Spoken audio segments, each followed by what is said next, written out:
Hi friends, welcome back to Saji's delight. ഇന്ന് നമ്മളൊരു healthy ജ്യൂസാണ് ഉണ്ടാക്കാൻ പോണത്. നെല്ലിക്കയും കാന്താരിയും വെച്ചിട്ടുള്ള ഒരു കിടിലൻ ജ്യൂസ്. അപ്പോൾ ഇതിന് ആവശ്യമുള്ള ഇൻഗ്രീഡിയൻസ് എന്താണെന്ന് നോക്കാം. നമ്മുടെ ജ്യൂസിന്റെ പേര് പോലെ തന്നെ നെല്ലിക്കയും കാന്താരി മുളകും എന്തായാലും വേണം. പിന്നെ വേണ്ടത് ഇഞ്ചി, ചെറുനാരങ്ങ ജ്യൂസ്, കറിവേപ്പില, പിന്നെ ആവശ്യത്തിന് ഉപ്പും. അപ്പൊ ഇനി ഇതെങ്ങനെ ഉണ്ടാക്കാന്ന് നോക്കാം. ഇവിടെ ഞാൻ 2 ഗ്ലാസ് ജ്യൂസ് എന്നുള്ള മെഷർമെന്റ് ആണ് പറയണേ. അപ്പൊ അതിനു വേണ്ടി 5 നെല്ലിക്ക എടുത്തിട്ട് നന്നായി കഴുകി കുരുവൊക്കെ കളഞ്ഞ് ഇതേപോലെ ചെറിയ ചെറിയ പീസസ് ആയിട്ട് കട്ട് ചെയ്യുക. അടുത്തത് 4 കാന്താരി മുളക് ചേർത്തിട്ടുണ്ട്. ഇത് കടയിൽ നിന്ന് മേടിച്ചതാണ്, അത്രയ്ക്ക് അങ്ങോട്ട് എരിവില്ല. വീട്ടിലൊക്കെ ഉണ്ടാവണം നല്ല എരിവുള്ളതാണെങ്കിൽ 2 ചേർത്താലും മതി. ഒരു കഷ്ണം ഇഞ്ചി, കുറച്ച് കറിവേപ്പില. ഇനി ഇതെല്ലാം കൂടി മിക്സിയിലേക്ക് ഇടുക. അതിനുശേഷം ഇത് അരയാനായിട്ട് കുറച്ച് വെള്ളം ചേർക്കുക, ഏകദേശം ഒരു 1/4 കപ്പ്.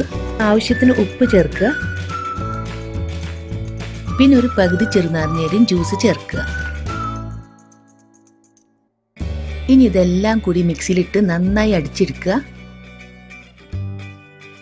ഇപ്പൊ ഇതെല്ലാം നമുക്ക് നന്നായി അരച്ച് കിട്ടിയിട്ടുണ്ട്. ഇനി നമുക്കിതൊരു അരിപ്പ വെച്ചിട്ട് അരിച്ചെടുക്കാം. അതേപോലെ കൈകൊണ്ട് നന്നായി പിഴിഞ്ഞിട്ടുണ്ടെങ്കിൽ കുറേം കൂടി നന്നായി ജ്യൂസ് കിട്ടും.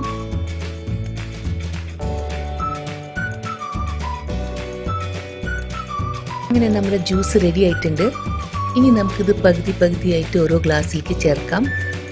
അതിനുശേഷം അതിനെ ഡൈല്യൂട്ട് ചെയ്യാനായിട്ട് വെള്ളം ചേർക്കുക. ഞാനിവിടെ ഒരു ഗ്ലാസ്സിൽ വെള്ളവും മറ്റേ ഗ്ലാസ്സിൽ സോഡയാണ് ചേർത്തത്. സോഡ ചേർത്ത് കുടിക്കുന്നത് അത്ര നല്ലതൊന്നുമല്ല, പക്ഷെ വൺസ് ഇൻ എ വൈൽ എനിക്ക് അങ്ങനെ കുടിക്കാനും ഇഷ്ടമാണ്. അപ്പോൾ ഞാൻ അത് ജസ്റ്റ് നിങ്ങളെ കാണിച്ചു എന്നല്ലോ. നിങ്ങൾക്കിത് എങ്ങനെ വേണമെങ്കിലും ചേർക്കാം. അതേപോലെ ഉപ്പും എരിവും പുളിയൊക്കെ നിങ്ങളുടെ ഇഷ്ടത്തിനനുസരിച്ച് കൂട്ടും കുറയ്ക്കുകയൊക്കെ ചെയ്യാം. തണുത്ത വെള്ളവും ഐസ് ക്യൂബ്സ് ഒക്കെ നിങ്ങളുടെ ഇഷ്ടത്തിനനുസരിച്ച് ചേർക്കാം.